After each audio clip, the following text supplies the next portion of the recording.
6-7 દિવસ લડાઈ. મેને થયું કે આ એકાદ માણસ તો આમાં મરી જ જશે, ખૂન થઈ જ જશે. પછી હું રહું, એના 1-2 આગેવાનોને બોલાવ્યા. મેં કહ્યું, તમે રોજ આટલું આટલું લડો છો, સવારે સાંજે, તો એના કરતા જુદા રહો ને. આના ડેરાથી તમારો ડેરો જુદો રાખો, તમારું જુદું રાખો, 2 ખેતર જુદે રહો, સાથે નહીં રહેવાનું. મને કે અરે મહારાજ, એવું થતું હશે એમ કે અમે તો લડીએ ઝઘડીએ બધુંય કરીએ પણ રહેવાનું તો ભેગું જ. એમ કે તમારું ખૂન નથી થતું? કે ના, અમે એક ખૂન બૂન ના કરીએ. હું એને રોકડીયો ઝઘડો કહું છું. રોકડીયો ઝઘડો અર્થ સમજ્યા? જે ધુમાડો ભરાયો એ તરત ને તરત કાઢી નાખવાનો. જે કઈ ધુમાડો ભરાયો હોય ને એને રાત સુધી રહેવા, વાસી નહીં થવા દેવા, તરત ને તરત કાઢી નાખવાનો. લાંબા હાથ કરો, ટૂંકા હાથ કરો, લાંબી જીભ કરીને બોલો, કાઢી નાખવાનો. પછી ચલમ ભરે ને એટલે બધા ભેગા થઈને ચલમ પીવે. ચલમ પાછી ભેગા થઈને પીવે. મેં કહ્યું તમારી પાસેથી તો અમારે શીખવા જેવું છે, કારણ કે અમારા ધુમાડા તો વર્ષોના ગોટાયા કરે છે. અંદર જુઓ તો નિભાડો પકવેલો હોય, ધુમાડો ગોટમ ગોટ થઈ રહ્યો છે. હવે એ ધુમાડો બહાર નથી નીકળતો, એટલે ઉપરથી મીઠું મીઠું બોલે પણ અંદર તો ધુમાડો ગોટમ ગોટ થઈ. અને ધુમાડાએ અંતર જીવનને કાળું મેશ કરી નાખ્યું, કારણ કે બહાર નથી નીકળી શકતો, ધુમાડિયું નથી, એટલે અંતરનું જે અંતર છે ને એને તો કાળું મેશ કરી નાખ્યું. સજ્જનો, એક બીજી વાત તમને કહું છું, જો જીવનમાં સદગુણોનો રસ લેવો હોય, સુખ લેવું હોય તો સદગુણો વધારે. આત્મસુખની મેં છેલ્લી વાત કરી પણ એની ચર્ચા નહીં કરું, કે ગુણોના ઉપર આત્મા છે, અને ગુણોના ઉપર જે આત્મા છે એ ભૂમિકાએ સમાજ ના પહોંચે, પ્રજા ના પહોંચે, વ્યક્તિ પહોંચે. મનુષ્યાણામ સહસ્રેષુ વ્યક્તિ પહોંચે. એટલે એની ચર્ચા મારે નથી કરવી. મારે તમારા પાસે આટલી જ વાત કરવાની છે કે આ દેણપ જેવું ગામ, આ ગામમાં એક વાર મેં 18 દિવસ પ્રવચન કરેલા. 24 દિવસ, મને ખ્યાલ છે 18 દિવસ, 24 દિવસ. એ માતાજીની વાડી, આજે તો એ વાડીનો રૂપ પણ બદલાઈ ગયું છે. દેણપ બદલાવું જ જોઈએ. હાઈસ્કૂલ થઈ, તમારે દવાખાનું થયું, ઘણી સંસ્થાઓ થઈ. દેણપમાંથી ઘણા બહાર નીકળ્યા કે ના નીકળ્યા? અમારે ગણેશભાઈ બસ ખેતી જ કરતા હતા, હવે એની જગ્યાએ બધા શેઠ થયા. શેઠ થયા ને, કોઈ પ્રોફેસર થયા, કોઈ શેઠ થયા, એક મહાન થયા, ગોદરનાથના મહાન. દેણપ ઘણું બદલાયું. અને જ્યારે કોઈ ગામની ભૌતિક સમૃદ્ધિ વધે તો મને આનંદ થાય. હું ઈચ્છું ગામ સુખી થાય, ગામમાં કોઈ લાચાર ના હોય, સાંજ પડે કોઈ ભૂખે ના સૂતું હોય, રાત્રે કોઈ ટાઢમાં થરથરતું ના હોય, કોઈ ઘર વિનાનું. આપણે એની ચિંતા કરવાની, આપણે હિમાલયની ચિંતા નથી કરવાની, આપણા ગામના માણસોની ચિંતા કરવાની. મારા ગામનું કૂતરું ક્યાં છે? અરે નિશાળે સાથે ભણ્યા હોવ, તળાવમાં સાથે નાયા હોવ, એક ખેતરમાં સાથે બેસીને ઘાસ કાપ્યું હોય, એક ખેતરમાં સાથે બેસીને બાજરી કાપી હોય. આ તો સાથી છે, જીવનનો એક સાથ.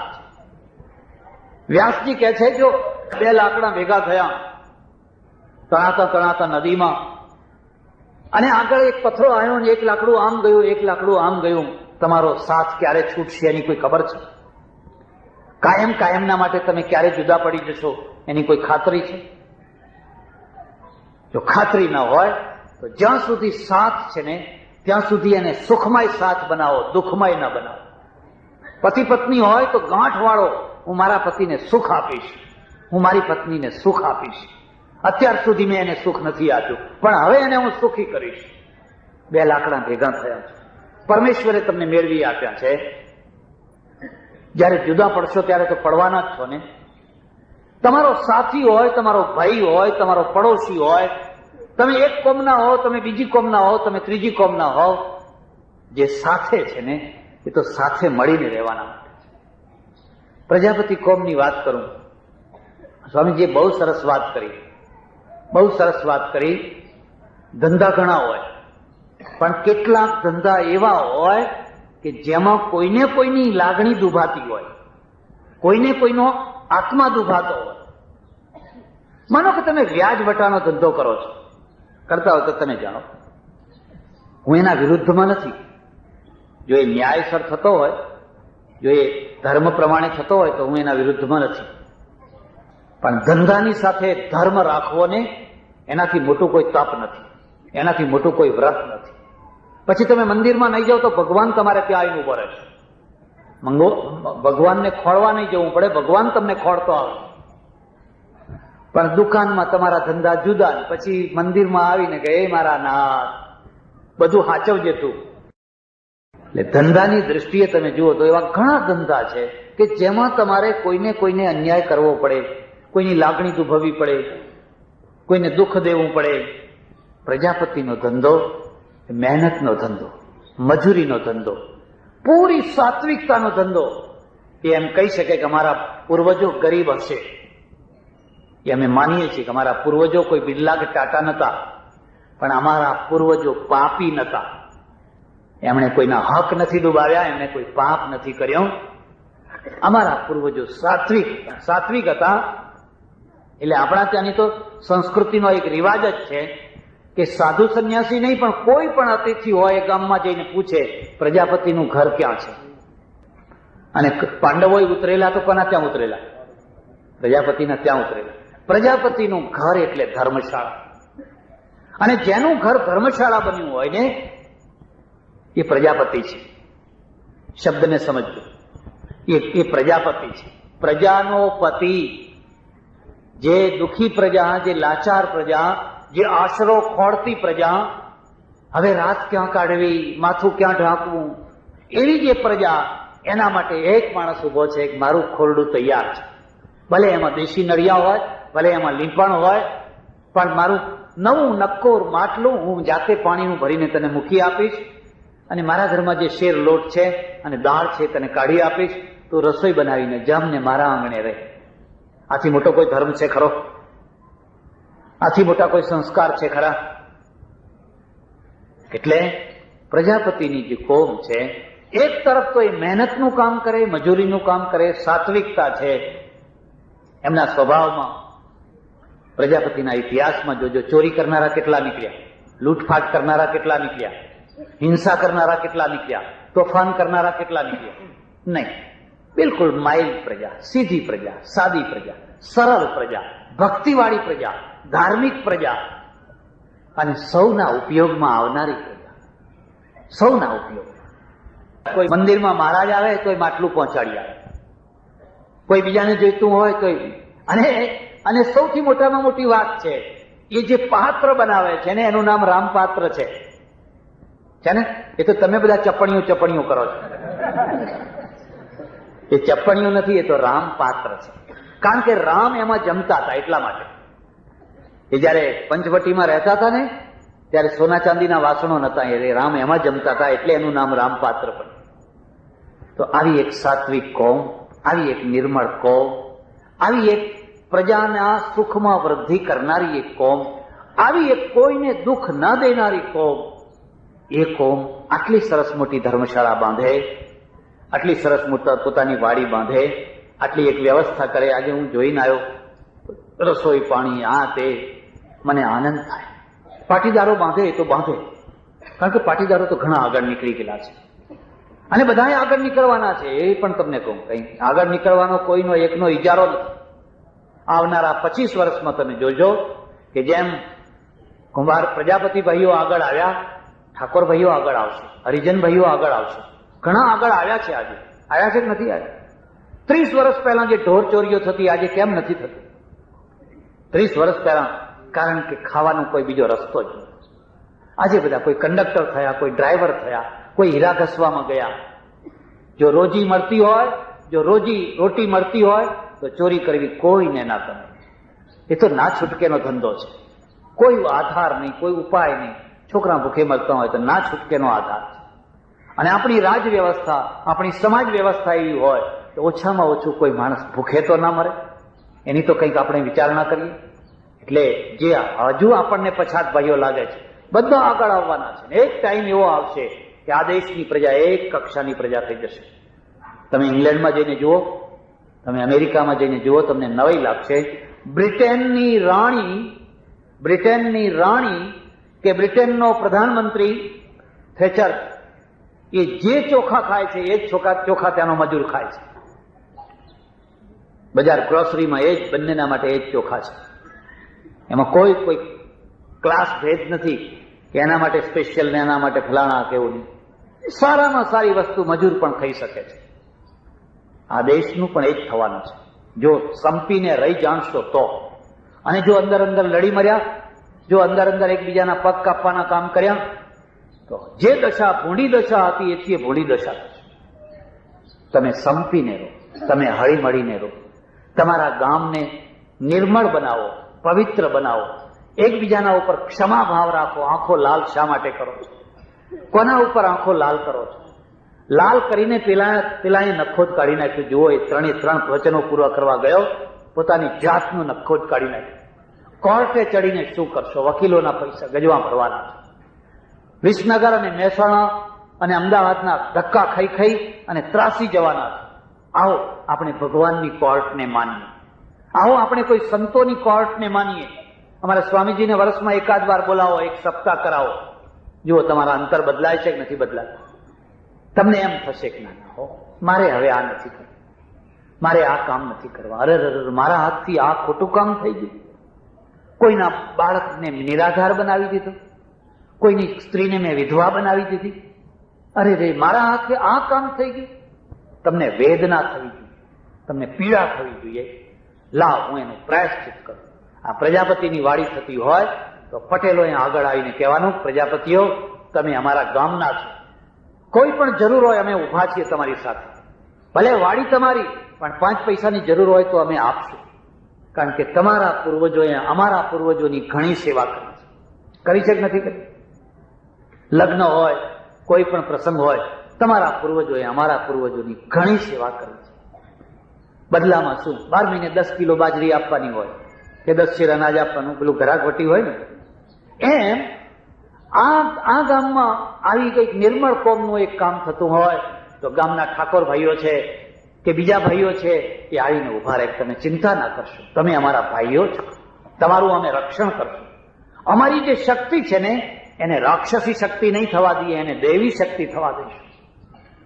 રાક્ષસી શક્તિનો તો નાશ થાય, દૈવી શક્તિમાંથી રામ પેદા થાય.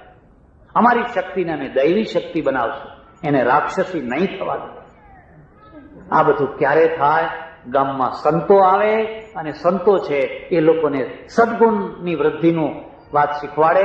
માણસો ખરાબ નથી હોતા. મેં કોઈ ખરાબ માણસ નથી જોયો. માણસો ખરાબ નથી હોતા, માણસોને ખરાબ બનાવવામાં આવતા હોય છે.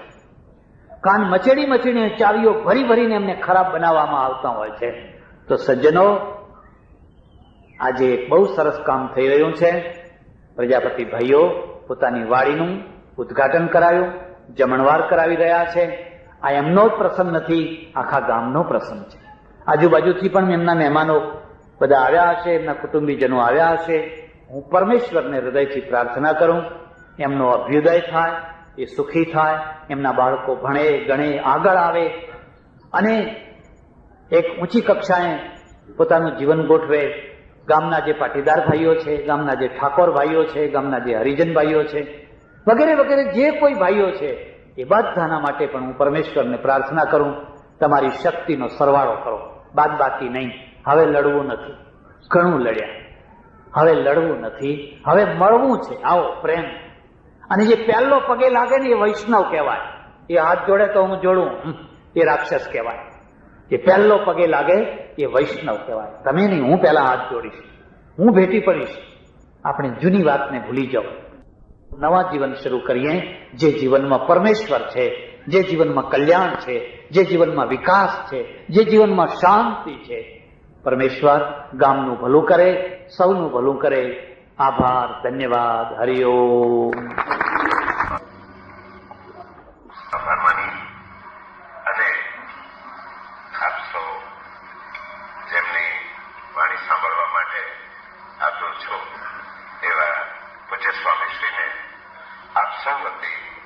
વિનંતી કરું છું કે એમનું પ્રવચન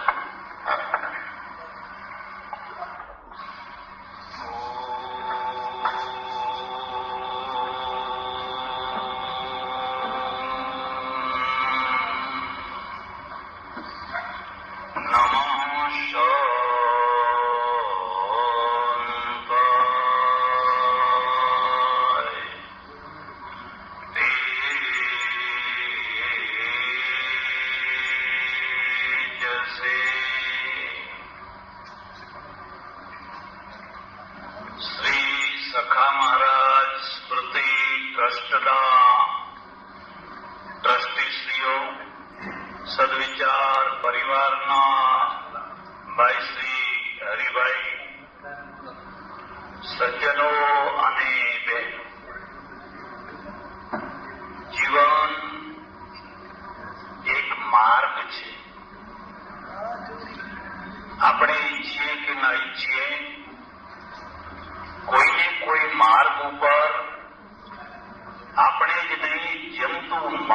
ચાલી રહ્યું છે. માર્ગનો અર્થ થાય છે કોઈ એક નિશ્ચિત લક્ષ્યની પ્રાપ્તિ માટે ગતિ કરે. કોઈની પાસે કંઈ પણ લક્ષ્ય ન હોય તો પણ માણસ ચાલે જ છે. એને જે અંતિમ તત્વ પ્રાપ્ત થવાનું છે એ બીજું કશું થાય કે ન થાય, પણ મૃત્યુ તો એનું અંતિમ લક્ષ્ય છે જ. એવું કોઈ જંતુ નથી, એવો કોઈ માણસ નથી કે જે મૃત્યુ તરફ ન જઈ રહ્યો હોય. આપણે સૌ પ્રાણી માત્ર કોઈને કોઈ પ્રકારની ગતિથી મૃત્યુ તરફ જઈ રહ્યા છીએ. પણ મૃત્યુ એ સહજ કુદરતી વિધાન છે. વચ્ચેની જે જિંદગી છે એ જિંદગીમાં માણસ પોતાની પ્રકૃતિ, પોતાની રુચિ, પોતાની સમજણ આ બધાના દ્વારા કોઈને કોઈ લક્ષ્ય નક્કી કરતો હોય છે. એમાં પણ અધ્યાત્મ માર્ગ છે, ખાસ કરીને અધ્યાત્મ માર્ગ છે. એનું ચરમ લક્ષ્ય દૂર દૂર દેખાનારું જે તત્વ એ પરમેશ્વર છે. જો પરમેશ્વર છે તો એના સુધી પહોંચવાનો કોઈને કોઈ માર્ગ છે. જો શબ્દ એટલા માટે મૂક્યો છે કે જ્યારે આપણે કોઈ વાતનો વિચાર બુદ્ધિથી કરીએ છીએ ત્યારે એમાં જો શબ્દ આવી જતો હોય છે. પણ જો તમે માત્ર શ્રદ્ધાથી વિચાર કરો તો તમે એમ જ બોલો પરમેશ્વર છે, જો નહીં પણ છે. અમારે ત્યાં એક બહુ વિચિત્ર કથા છે અને એ કથાનો વિસ્તાર તો તમને નહીં સંભળાવું, પણ એવું કહેવાય છે કુમારી ભટ્ટની એક આંખ ફૂટી ગઈ. પર્વત ઉપરથી કૂદેલા અને પછડાયા પછી એમની એક આંખ ફૂટી ગયેલી. પર્વત ઉપરથી કૂદવું એટલા માટે પડેલું કે બૌદ્ધો સાથે આ શાસ્ત્રાર્થમાં વિજયી થયા પછી સામેના માણસે કહ્યું કે જો તમને ઈશ્વરમાં શ્રદ્ધા હોય, વિશ્વાસ હોય તો આ ટેકરા ઉપરથી તમે કૂદી પડો. તમારામાં આટલી હિંમત હોય તો તમને ઈશ્વર તમારો બચાવશે. આ ચેલેન્જને કુમારી ભટ્ટે સ્વીકાર કરી અને ઉપરથી કૂદ્યા, નીચે પડ્યા, કશું ના થયું. આંખને જખમ થયો.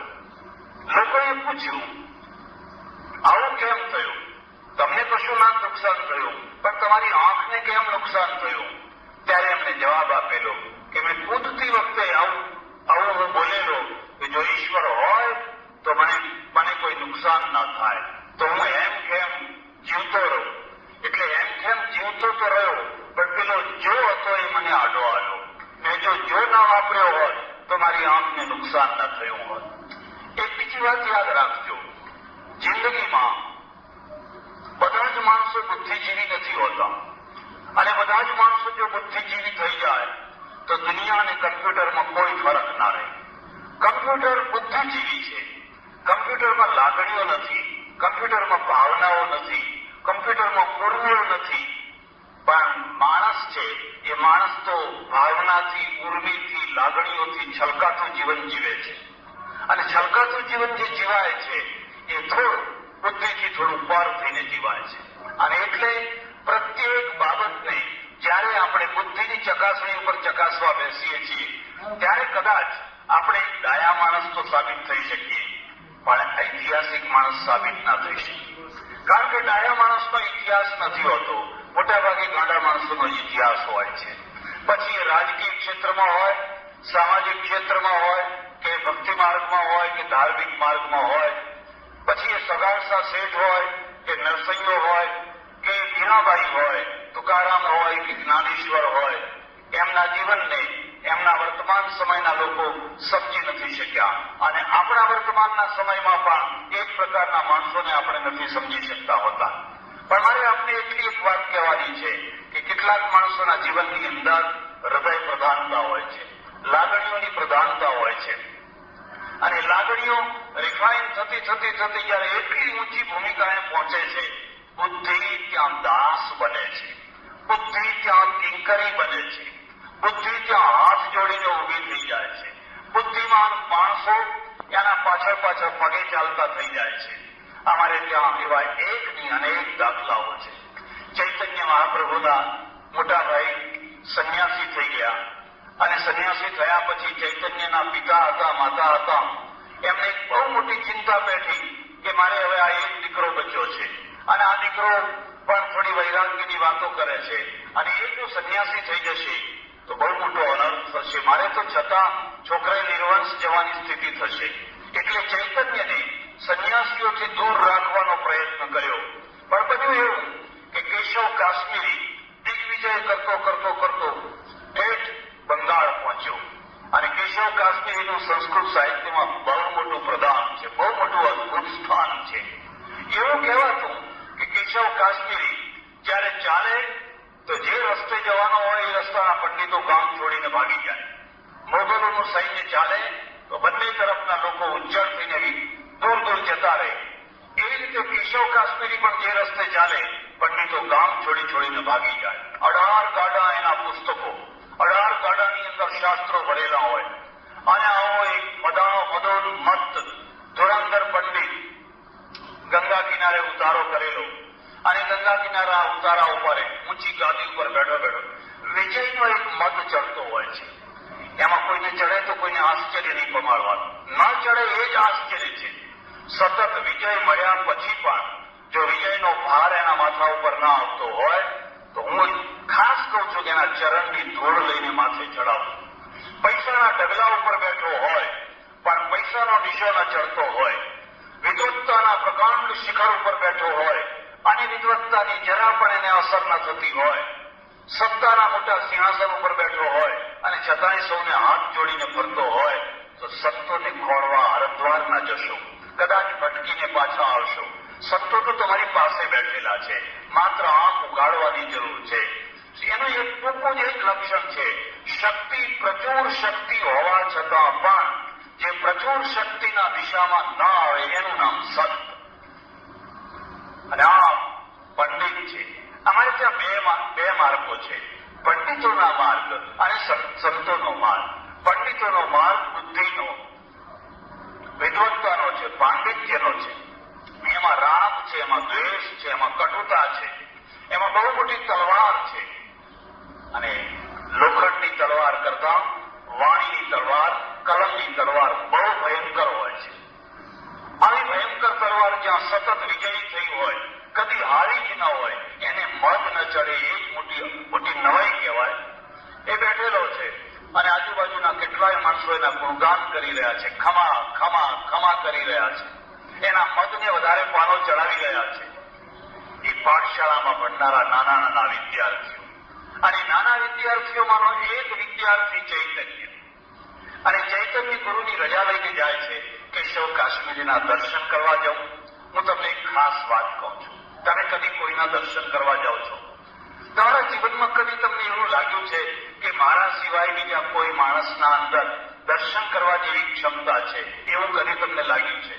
જે દિવસે તમને એમ લાગે કે મારે ખરેખર કોઈના દર્શન કરવા જવું છે, તે દિવસે એમ સમજજો કે તમારા અંદર એક ભક્તિનો અંકુર પ્રગટ થયો છે. તમને દર્પણમાં તમારા ચહેરા સિવાય બીજા કોઈના દર્શન ગમતા જ ન હોય તો તમારા અંદર ભક્તિનો અંકુર પ્રગટ્યો નથી, કારણ કે તમને તમારા જ દર્શન ગમે છે. જ્યારે તમને એમ લાગે પેલા ફલાણાના મારે દર્શન કરવા જવું છે, અને દર્શનનો અર્થ થાય છે જે દૃષ્ટિ આપે એનું નામ દર્શન, જે જીવનની દૃષ્ટિ આપે, જે રસ્તાની દૃષ્ટિ આપે, જેને જોતા માત્રમાં તમને દૃષ્ટિ પ્રાપ્ત થાય એનું નામ દર્શન છે. ગુરુએ કહ્યું જાઓ, ખુશીથી જાઓ, પણ એ તો બહુ મોટા પંડિત છે, કોઈ દિવસ જીવાજોડી ના કરશો, એમના સાથે વાત ના કરશો, ચૂપચાપ નમ્રતાથી હાથ જોડીને ઉભા રહેજો અને એમના દર્શન કરજો. મદોન્મત્ત સિંહની માફક બેઠેલો આ કેશવ કાશ્મીરી, નાના નાના છોકરા આવીને ઉભા રહ્યા અને કહ્યું અમે પાઠશાળામાંથી આવીએ છીએ. એમ બોલો, તમારી શું ઈચ્છા છે? કઈ નહીં, આપના દર્શન કરવા આવ્યા છે. છતાંય તમારી કોઈ ઈચ્છા હોય તો હું ઈચ્છા પૂરી કરી શકું છું. અને એક છોકરાએ કહી દીધું આ ગંગા વહી રહી છે, અમે શાર્દુલ વિક્રીડિત છંદની અંદર ગંગાનું નવીન સ્તોત્ર તરત રચીને સંભળાવી દઉં. તરત જ રચીને શાર્દુલ વિક્રીડિત છંદની અંદર એક સ્તોત્ર સંભળાવી અને સરસ્વતી ધાડ ધાડ ધાડ ધાડ વહેવા લાગી. કઠિન છંદ, કોઈ કાન કાગળ નહીં, કોઈ પેન્સિલ નહીં, કોઈ છંદ મેળવવાની વાત નહીં, ત્યારે અંદરથી સરસ્વતી નીકળી રહી છે. દુનિયા જોવા જેવી છે.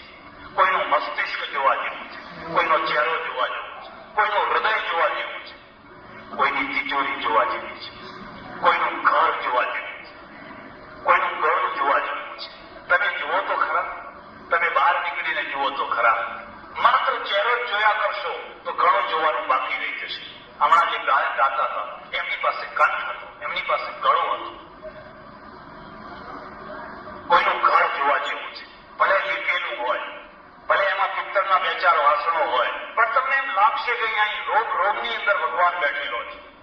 અને કોઈ એવો મોટો બંગલો જોવા જેવો છે, આલિશાન બંગલો, પણ તમને અણુમાં લાગશે કે કોઈ નિશાસા નાખી રહ્યો છે. ચારે તરફથી લોહારની ધમણ જેમ ધમકતી હોય એમ કોઈના નિશાસા ચારે તરફથી નીકળી રહ્યા છે. અને તમને એમ લાગશે કે જલ્દીથી બહાર નીકળી જાઓ, અહીં રહેવા જેવું નથી, અહીં ઉભા રહેવા જેવું નથી. અમે તો તમારા દર્શન કરવા આવ્યા. આ માણસની અંદર આટલા ધાડ સ્તોત્ર પૂરું થયું અને બધા લોકોએ તાળીઓ વગાડી, ખુશ થઈ ગયા. એક બીજી વાત યાદ રાખજો, શક્તિ જયારે ભેગી થાય, કોઈ પણ પ્રકારની શક્તિ ભેગી થાય, થોડા ખુશામત કરનારા તમારી મંડળીમાં સામેલ થવાના જ. તાળીઓ પાડનારા બોલાવા નહીં પડે, આપોઆપ ભેગા થઈ જવાના અને તાળીઓ પાડનારા જ તમારું પતન કરાવશે. ભક્તિ માર્ગની અંદર બહુ મોટી સાવધાની બતાવી છે.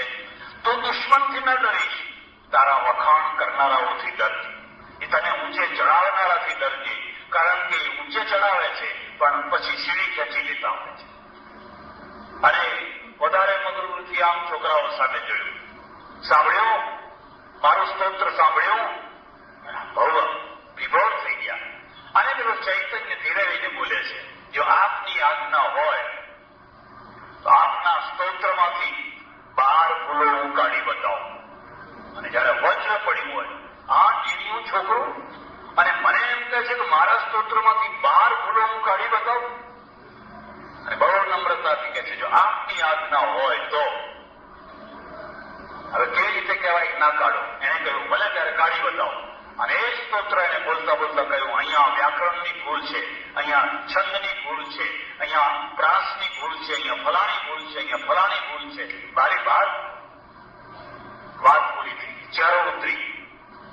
વિજય પછીનો પરાજય અને મોટા વિજય પછીનો પરાજય બહુ દુઃખદાયી હોય છે. એટલે અમારે ભર્તૃહરિને લખ્યું છે, શાસ્ત્રે વાદ ભયમ ગુણે ખલ ભયમ કાયે કૃતાંતાદ ભયમ સર્વમ વસ્તુ ભયાન્વિતમ ગોવિંદના શંભો પદમ નિર્ભયમ. રાત્રે પેલાને ઊંઘ ના આવી, ચૈતન્યને પડખા ફેરવે છે, ઊંઘ ના આવી. અને સવાર પડતા પરોળીએ એને એક લાઈટ થઈ. કેટલીક વાર પરાજય પણ દીક્ષા બની જતો હોય છે, પરાજયના દ્વારા પણ દૃષ્ટિ મળતી હોય છે. પરોળિયું થતું આ છોકરું કોણ? આ મને મારી ભૂલો બતાવનાર કોણ? મારા મદને ઉતારનાર કોણ? સવાર થતા વહેલો ઉઠ્યો, નાયો ધોયો ગંગામાં અને લોકોને કહ્યું, પેલું છોકરું જે આવ્યું તે પાઠશાળા મને બતાવો. વગર આમંત્રણે, વગર કોઈ પૂર્વ તૈયારી, એ ઉઘાડા પગે ચાલીને પાઠશાળાએ પહોંચ્યો. છોકરાઓ હજુ માંડ ઉઠ્યા હતા. ગુરુ ઉઠીને થોડા તૈયાર થયા હતા અને ખબર પડી કેશવ કાશ્મીરી આવી રહ્યા છે. એના આવવાના સમાચારથી લોકોને થડકો બેસી જાય, ભય બેસી જાય. આવો માણસ મારે ત્યાં આવી રહ્યો છે, હા જરૂર કઈ અનિષ્ટ થયું હશે, અનિષ્ટ થવાનું હશે. ચૈતન્ય એને સામે મળે છે અને ઓળખી ગયો આ જ છોકરું છે. રોડ ઉપર ધૂળ ઉપર લાંબા દંડવત, એ ધૂળ ઉપર લાંબા દંડવત. અને પેલો ચૈતન્ય છે ને એ મરક મુસ્કરાઈ રહ્યા, હસી રહ્યા છે. અને એમણે કહ્યું, અરે તમને આ ના શોભે, તમારા જેવા વિદ્વાનને આ ના શોભે. ગુરુ દંગ થઈ ગયા છે અને પેલાની આંખમાંથી આંસુ નીકળી રહ્યા છે. રે પસ્તાવો વિપુલ ઝરણું સ્વર્ગથી ઉતર્યું છે, પાપી તેમાં ડૂબકી દઈને પુણ્યશાળી બને છે. ગર્વ કિયો સોઈ નર હાર્યો, સિયા રામ જીસું ગર્વ કિયો સોઈ નર હાર્યો. કેટલીક વાર હાર્યા પછી વિજય શરૂ થતો હોય છે. જ્યારે ઉભો થયો, ચૈતન્ય બાથમાં લઈ લીધા અને પછી એના 18 ગાડા જે પુસ્તકો એક પછી नाचा गंगा जी की किताबे डाल पानी में अगर है शौक मिलने का तो हरदम लौ लगाता जा. આ મંસૂર સુફીનું કાવ્ય છે. નજા મંદિર નજા મસ્જિદ वजू का तोड़ दे पूजा तुई की धूल को लेकर मुसल्ले पर उड़ाता जा. तस्वीर तोड़ कुनबा फोड़ किताबे डाल पानी में. અને બધા ચોપડા ઉપાડીને એને ગંગાજીમાં ફેંકી. વૃંદાવનમાં આવ્યો અને કૃષ્ણ કૃષ્ણ કૃષ્ણ કૃષ્ણ કૃષ્ણ કૃષ્ણ કૃષ્ણ કરતા કરતા આખું જીવન વ્યતીત કર્યું. આ કયો માર્ગ છે? એક બુદ્ધિની પરાકાષ્ઠાએ ચાલનારો માણસ બુદ્ધિના અહમની શૂન્યતાનો અનુભવ કરીને હૃદયનો એકડો ઘૂંટવાનો શરૂ કરે. અને હૃદયનો એકડો ઘૂંટ્યો, આખો બની ગયો. પંડિતમાંથી ભક્ત થઈ ગયો. પાંડિત્ય અલગ વસ્તુ છે, ભક્તિ અલગ વસ્તુ છે. અને પછી એટલો ઊંડો ભક્ત થયો. કેશવ કાશ્મીરીનું જીવન તમે કોઈ વાત સાંભળો. આ ચૈતન્ય એક નાના બાળકે એના આખા જીવનમાં પરિવર્તન કરી દીધું. હજારો પંડિતો જે ના કામ કરી શક્યા, એક નાનું બાળક કરી શક્યું. એટલે જો ઈશ્વર છે અને તમને એમ પ્રતીતિ થઈ જાય કે આ એ છે, તો પછી એને પામવાનો કોઈ માર્ગ છે, એને એના સુધી પહોંચવાનો કોઈ રસ્તો છે. શ્રી અરવિંદે લખેલું છે, આ અરવિંદનું વાક્ય છે, જો ઈશ્વર છે તો એને મેળવવાનો પણ રસ્તો છે.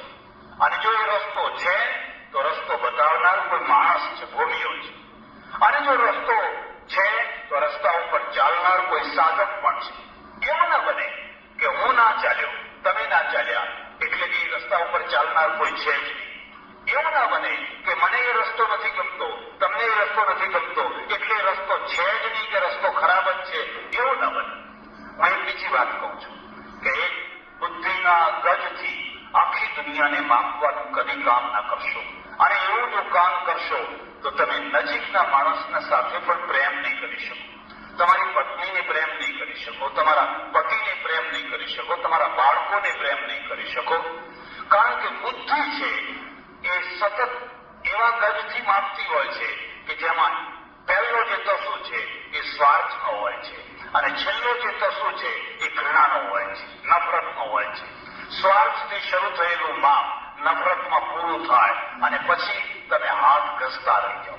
એક ભરેલા ઘરમાં વાંચિયાતીને જીવન જીવો. કારણ કે તમારા ગજની અંદર કોઈ જગ્યાએ પ્રેમ નથી, ઉત્સર્ગ નથી, સમર્પણ નથી. કેટલાક દૈવી માણસો, અને એને હું એ અર્થમાં દૈવી કહું છું કે જે માણસો કોઈના કહેવાથી આ માર્ગે નથી વળ્યા, વાળવા છતાંય જે વળ્યા નથી, અવરોધો આપવા છતાંય જે અવરોધને કુદાવી ગયા છે, મીરાને રોકવા માટે કેટલા પ્રયત્નો કર્યા. એક રજવાડાની પુત્રવધુ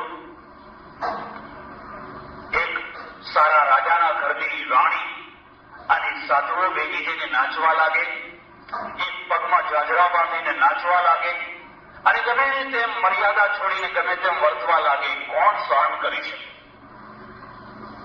એને રોકવા ઘણો પ્રયત્ન થયો, પણ એ તમામ પ્રયત્નોના અવરોધો એને તોડી નાખ્યા. અને અવરોધો તોડ્યા પછી એમાંથી એક મીરાનું પ્રાકટ્ય થયું. કૃષ્ણનું પ્રાકટ્ય કદાચ આપણે ન જોયું હોય, પણ મીરાનું પ્રાકટ્ય તમારે જોવું હોય તો એના ભજનમાં જોયું. એના ભજનની અંદર એક પીડા છે, એક વેદના છે. એક સામાન્ય માણસ હોય એમને અવરોધ મૂકી દો, એટલું જ કહી દો કે જો કાલથી મંદિરે જશો તો સવારનું ચા બંધ કરી દઈશું, બપોરનું જમવાનું બંધ કરી દઈશું. એટલે તરત જ કહેતા આપણે મંદિર તો ઘરમાં જ છે ને ક્યાં જવાની જરૂર છે. એક બીજી વાત પણ યાદ રાખજો, પ્રેમ પછી ઈશ્વરનો હોય કે લૌકિક હોય, અવરોધ વિનાનો હોતો જ નથી. અને જે અવરોધના કૂદકા ના ભરી શકે એ લક્ષ્યને ના પામી શકે. એ કાં તો ત્રાજવું લઈને વેપારી બની જાય, કાં તો કલમ લઈને પ્રોફેસર બની જાય, પણ એ પેલા લક્ષ્યને ના પામી શકે. અવરોધ વિનાનો હોતો જ નથી. અને અવરોધ છે એને જે વટાવે અને વટાવવા માટેની આખી વેદના હોય છે, આખી પીડા હોય છે. મીરાના ભજનો તમે સાંભળ્યા હશે. સખા મહારાજના ભજનમાં એ જ વેદના છે. સખા મહારાજના ભજનો લોકો સુધી પહોંચ્યા નહીં. એના ઘણા કારણો છે, પણ એમાં તમે જુઓ તો એ જ વેદના છે. નાગર બ્રાહ્મણના ઘરમાં જન્મેલી એક કન્યા બાળ વિધવા થઈ ગામડામાં પરણાવી, ભણેલી નહીં. એની સાસુ એને હંમેશા દિવાળી ગાડી દિવાળી ગાડી દિવાળી ગાડી કહીને જ બોલાવે. એવો કોઈ ભક્ત નથી થયો કે એના ઘરના માણસો એને ડાયો ગયો હોય. એવો કોઈ ભક્ત નથી થયો. જલારામને એનો બાપ ઘરમાંથી ગાડી મૂકેલો, તું તમારું ઘરનું દેવાળું કરવા બેઠો છે. તુકારામની એ દશા, એકની એ દશા. અને એ ગાડા માણસોનો ઇતિહાસ હોય છે. એ ઇતિહાસ હૃદયનો હોય છે, લાગણીઓનો હોય છે, ઉર્મિઓનો હોય છે, ઉત્સર્ગનો હોય છે. પેલા જે લોકો ખાધું પીધું ને રાજ કર્યું, કોઈ કમાયા રાજ કર્યું, સુઈ ગયા, એમનો કોઈ ઇતિહાસ નથી હોતો. સખા મહારાજનું ચિત્ર અહીંયા કેમ? વર્ષો સુધી લોકો એમને સમજી ન શક્યા. અને સ્વાભાવિક વાત છે, આપણે આપણા ગજથી ચાલીએ છીએ. અહીંયા આ જગ્યાએ આમાંથી એકાદ બેન ઊભી થઈને લોકો કંઈક સમજવા લાગ્યા, કંઈક ઓળખવા લાગ્યા. ના ના, આ ઢોંગ નથી, આ દંપ નથી, આ પાખંડ નથી, આ સ્ત્રીને કંઈ જોઈતું નથી, આ સ્ત્રીને કોઈ અપેક્ષા નથી. પણ એ જયારે પોતાના સખાને, એટલે કૃષ્ણને સખા સમજીને ભજતી, પોતાના સખાને જયારે યાદ કરે છે, એના નામના ભજન રચે છે, એ ભજનને જયારે ગાવા લાગે છે, માથા ઉપર મટુકડી મૂકીને અને પગમાં ચાંચર બાંધીને જયારે નાગરની કન્યા સભર સભામાં નાચવા લાગે છે, એના હાથમાં, એના પગમાં, રોડે રોડમાં સખાના દર્શન થાય છે. લોકો ભાવ વિભોર થઈ જાય. કોઈ એવી જગ્યા જઈને જોજો જ્યાં તમારી બુદ્ધિના બંધનો તૂટી જાય અને તમે ભાવ વિભોર થઈને નાચવા લાગો, ગાવા લાગો, કૂદવા લાગો. ભક્તિપાદ નામ સાંભળ્યું છે, હરે કૃષ્ણ મુવમેન્ટ જેને ચલાવ્યું. એક રિટાયર્ડ ઓફિસર અને પોતાની વૃદ્ધાવસ્થા કાઢવા માટે વૃંદાવન ગયા. કૃષ્ણ ભક્ત, હરે કૃષ્ણ હરે કૃષ્ણ હરે કૃષ્ણ હરે કૃષ્ણ. પણ એમને એક નાની સરખી ઓરડીમાં રહે અને પાછળથી એક ધક્કો લાગ્યો ગયો, અમેરિકા જા, અમેરિકા જા, અમેરિકા જા, અમેરિકા જા. આવો એક પાછળથી સતત એક અવાજ આવ્યા કરે. હું તમને ફરી એક વાત કહું છું, જિંદગીમાં હમણાં આપ સખા મહારાજની પુણ્ય સ્મૃતિમાં આયોજિત પ્રવચનને સાંભળી રહ્યા હતા. એ આપણા નકશામાં જેને સ્થાન નથી એવો નકશો આપણી આગળ મૂકી દેતી હોય છે. જે માર્ગે કદી ચાલવાની કલ્પના ન કરી હોય એવા માર્ગે